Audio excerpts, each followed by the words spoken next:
Speaking of the food tasting better, the eggs in the Flanagan training table area are pretty outstanding out here, and the egg bowl was outstanding. All the things over there in in Stark Vegas this weekend as we begin coast to coast. We're doing this as a coast to coast thing, Hayden. So let's get into it.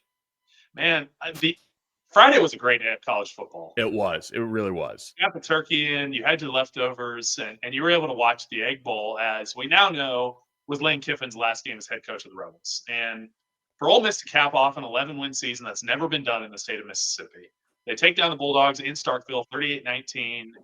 And you talked a little bit earlier in the show about the crowd. I thought there was a huge away crowd for Ole Miss. They traveled really well to this game. Looked like their whole sideline was decked out in powder blue.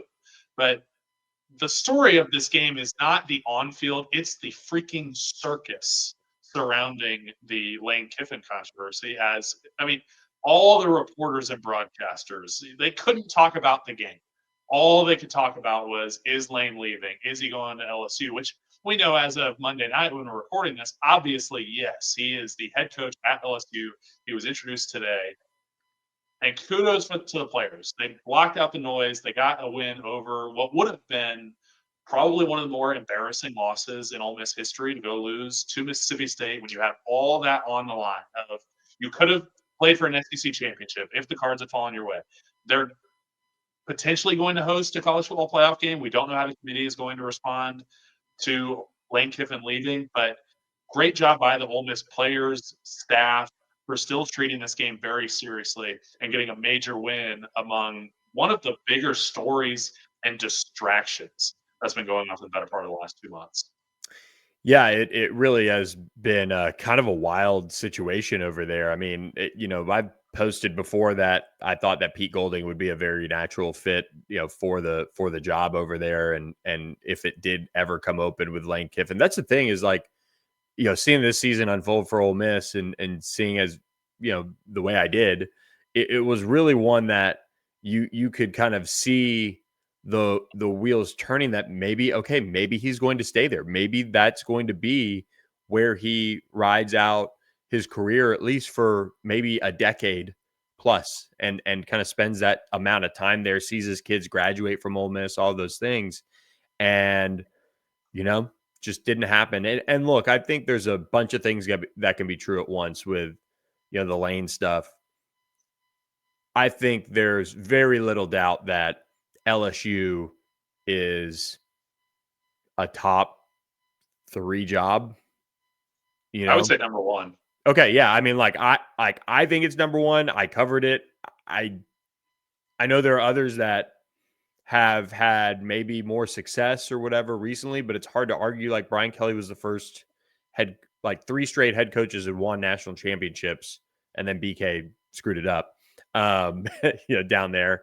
But they are the only in-state team, to battle, or like the Power 4 team in the state of Louisiana. They border Texas. They can recruit Houston. They can recruit Dallas. They can recruit up into southern Arkansas. They can recruit Mississippi, and they've done so really well.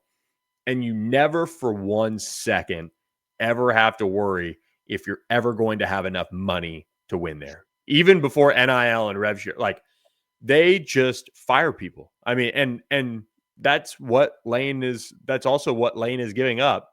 Like, if we look up 4 years from now and that program hasn't been back to Atlanta, the heat's going to be way up.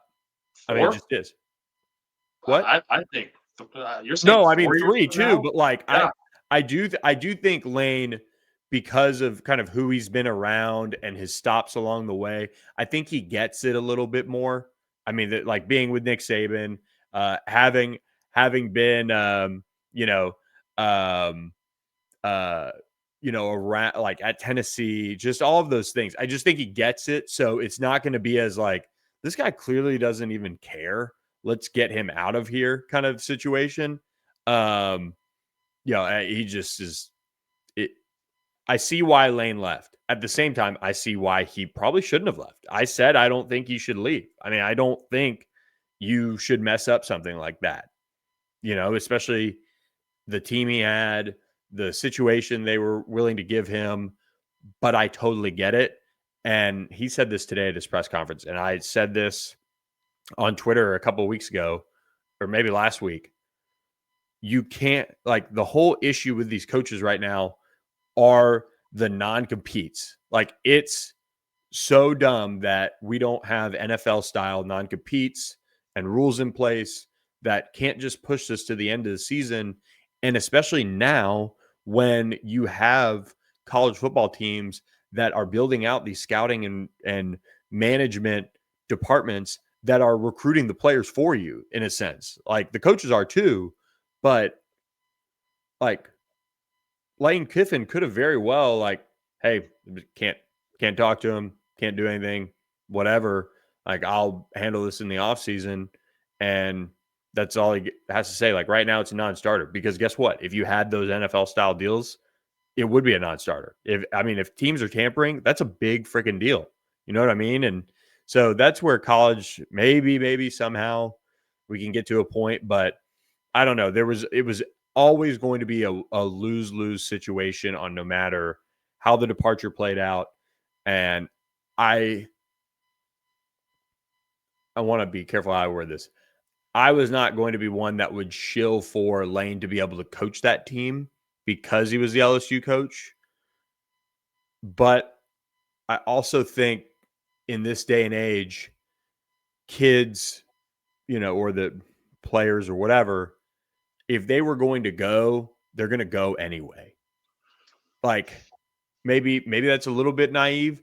Maybe there's a way that, hey, if you're going to play in the bowl game and your postseason for Ole Miss, let's get your contract situation figured out right now and get done and over with. I'm sorry, we're at an hour and a half, so we've got to get moving on coast to coast. But everything around the Lane Kiffin move fascinated me. It fascinated the country in the wildest college football coaching carousel we've seen, and the way the schedule is and the way the system is set up right now, there's just no win. There's no way that Lane would even if there's just no way that he was going to be able to come out on the right side of this, even if, there's just no way. And it's tough. He's got 91 million reasons to make himself feel better. So And I'm he sure. would have had that at Ole Miss too. He's not. It's embarrassing that his what is it, representation clearly went to game day and was like, hey, we've got to kind of spin this story. Like, the ESPN coverage of this was like rough, the way they kind of painted it, in my opinion. So a bunch of things could be true at once, but he is now the head coach at LSU, which is wild. Marty Smith camping out in Oxford for like 2 days. And Marty was like fine overall, and he really did a good job with it and navigated it the right way. But there was also no like hard hitting questions at it at all, in a sense, either. So that's more what I'm laughing about. It's just the situation that he's just camped there. Like, I don't know if this is true or not. Somebody said he was wearing the same suit on both days, so it's like, God, poor guy. We get to clean old fashioned hate. We're going to stay in the SEC. This was a really boring game between Georgia and Georgia Tech. It was one of those games where I thought maybe this would be kind of the reset for Georgia Tech if Haynes King could go out and play at the level that he had all year and put up a big performance. He could insert himself back into the Heisman Trophy race with everything that he had done so far. And Georgia Tech puts up 9 points. The Bulldogs, they keep their streak over Georgia Tech. I think it's been 9 years now since the Yellow Jackets have beaten the Bulldogs, and they continue that streak from Atlanta. And I think in major rivalry games like that, there is zero reason to move those games off campus. I mean, I know that the money was a major factor for Georgia Tech to give up that game, but it also eliminates some of that atmosphere. Think back to last year's Iron Skillet of if that had been taken off campus and moved to the Cotton Bowl or AT&T Stadium, it would not have had the same atmosphere and just level that Ford Stadium was on in that game if it was just at a neutral site. I mean, I understand neutral sites are just part of it at this point with how much money and TV deals and things like that are being poured into watching the games. But I don't know. I would have loved to see that game at Georgia Tech. And I think it could have made a difference because Georgia runs Atlanta as far as that stadium. Yeah. Yeah. Yeah. That was, I felt bad for Haynes King, just, couldn't get it going offensively. But, in a world where look how crazy it is to kind of see how college football goes, um, the defense showed up for Georgia Tech finally. So For sure. just weird. Speaking of weird, Well, the way the Aggies lost to Texas. it is weird. I mean, I was in Shiner. I was at the brewery, surrounded by all Aggies in this Oh, one, man. and it was secretly awesome watching this. I mean, the overconfidence of Texas A&M with their track record of blowing it late in the year, like they always do, is it needs to be studied on how it can happen every single year. Now, A&M's going to host a playoff game. They're going to get out of that, in my opinion. They'll beat James Madison or North Texas or whoever comes out of the American. I probably have them pinned at either 5 or 6 with how their season went. So they'll coast into the playoff, no big deal. I think they'll get out of the first round pretty easily. But I thought Texas played harder. I thought they played cleaner, and I think they were better coached overall. Mike Elko does a great job, but you just saw things where A&M made uncharacteristic mistakes. As far as the discipline goes, and to kind of tie this all back to SMU's huge amount of penalties, it starts with the little things. Texas had all their shirts tucked in. Texas A&M had some of them hanging out, and you saw a tackle on a punt return that probably saved the touchdown, where Burke grabbed the shirt, he held on for about 7 yards until the rest of the troops got there, and it was just enough, man. It's those little things that save ball games. Yeah, I did not get to watch too much of this one, but I watched the first half and I was like, okay, all right, guess this is just going as planned for the most part. And then Texas roared back. So what a game in that regard. And then uh, the game, Ohio State Michigan. Finally, Ohio State gets over the hump here, and Ryan Day now he's cushy. Yeah, He's really breath, cushy. a, a sigh of relief for Ryan Day for sure. 5 years since the last Ohio State win, so great for them. We're gonna have number one versus number two this coming weekend in the Big Ten championship. As Indiana will look to knock off Ohio State. But we'll get to our quick hitters after our friends at AKM Turf and Greens. Yeah, it is a great time to get your backyard a complete makeover with our friends at AKM Turf and Greens. They can hook you up with a $500 discount when you mention on the Pony Express and get with them on planning the backyard of your dreams. I just love showing this one, the putting green, the chipping area, the pavers.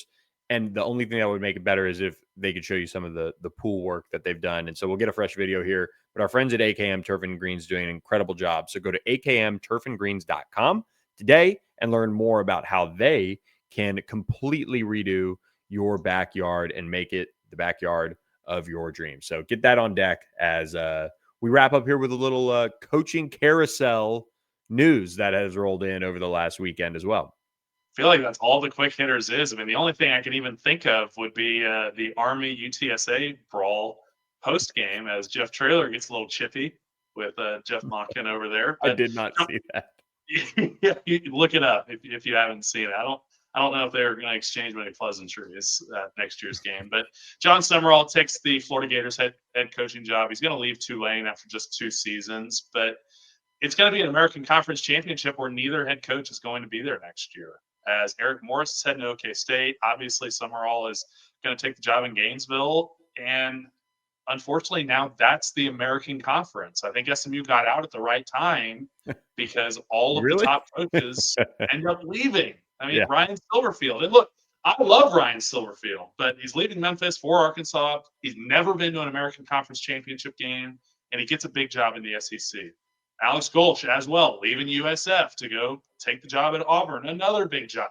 I mean, this reminds me of the Hugh Freeze hire. I don't want to be I don't want to be very critical of Golish. I think he's done a really nice job, but 7-6, 7-6, 9-3 is his record as USF head coach. So it's going to be one of those prove it's to me for him.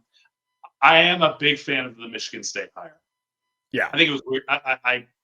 I didn't expect that job to become open as late as it did because of the carousel, but hiring former Northwestern head coach Pat Fitzgerald is a home run in my book. I mean, he screams Big Ten football. I mean, he obviously played in it, played at Northwestern, stud linebacker, but it's the right move to bring him back into that league with the kind of just grit and physicality that his teams play with, as the Spartans will look to regain some of that. And then finally, Kentucky wins leader Mark Stoops is out. Will Stein gets hired in about a 24-hour span. So some crazy quick moves around college football, as the carousel will continue over the next couple of weeks as some of these jobs will look to take who's next. Like Tulane's got an opening now. I mean, we look for all these American teams that are now going to have to backfill, whether that's coordinators. We look at some of the big jobs, and I wonder, are they going to go the NFL route? Are they going to wait around for an NFL coordinator to take, or a position coach to kind of step back into the college ranks and get the opportunity to run the reins of your own program? I mean, it's going to be something that, guys, it is not going to be over for probably another month. Yeah, trying to think which one I want to weigh in here, because some people are just hanging on for dear life on this one. I feel like, although I think it was a fun pod, so I hope they are. But I would say that I think Summerall is going to be the one that I'm torn, because that Florida job has kind of been a mess a little bit, but he is really wired in a way that is both energizing and not fake. And that leads to him working really hard to address all of the things that need to be done at a high level program to win.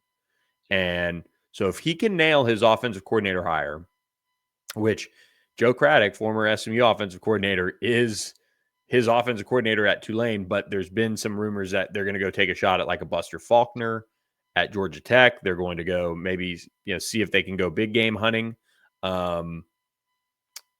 And instead, there's the option that it could be somebody else too. It could be Joe Craddock, but that is going to be critical, because we've seen Florida just struggle so much offensively with DJ Lagway and what they've got there. So for a guy who is going to be the overlooked hire because Lane Kiffin did not go to Florida, this is going to be quite the job to watch. And my brother-in-law is a Gator, so and I like Summerall. I had him on the Ole Miss podcast, got him on there while was doing that, and chatted with him before Tulane Ole Miss game. He's a great guy. I've said this: if Red had left this coaching carousel, that would have been my first call.